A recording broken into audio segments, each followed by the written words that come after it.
The foundation of a transparent and accountable government rests upon the ability of its citizenry to observe and scrutinize the actions of public officials.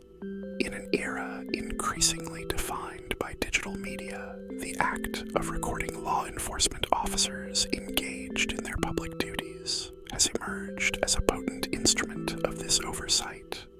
It is within this context that recent pronouncements by the Department of Homeland Security, DHS, have generated significant legal and constitutional concern. High-ranking DHS officials have publicly asserted that the act of filming and posting videos of Immigration and Customs Enforcement (ICE) agents constitutes prosecutable offenses, equating this activity with violence and doxing. This report offers a comprehensive legal analysis of these claims, directly confronting the stark contradiction between the DHS's public posture and the well-established constitutional rights of the American public.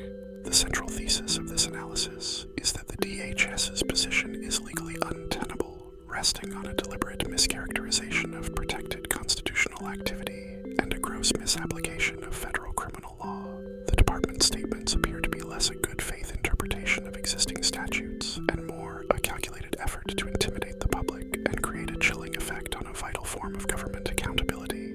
To substantiate this conclusion, this report will proceed in 5 distinct parts. First, it will deconstruct the specific allegations made by DHS officials, examining the rhetorical and legal implications of labeling recording as violence. Second, it will critically analyze the potential federal criminal statutes that the government might invoke, specifically 18 U.S.C. Section 111 and 18 U.S.C. Section 115, and demonstrate why the non-obstructive act of recording fails to meet the essential elements of these laws. Third, it will dismantle the doxing allegation by defining the term and showing that the DHS's usage is factually and legally baseless, particularly in light of proposed but unenacted legislation. Fourth, it will present the dispositive and affirmative case for the First Amendment right to record public officials, a right that has been uniformly recognized by every federal appellate court to have considered the issue. Finally, this analysis will be fortified by an examination of state-level statutes that explicitly codify and protect this fundamental right, showcasing a broad legal and legislative consensus that stands in direct opposition to the DHS's claims.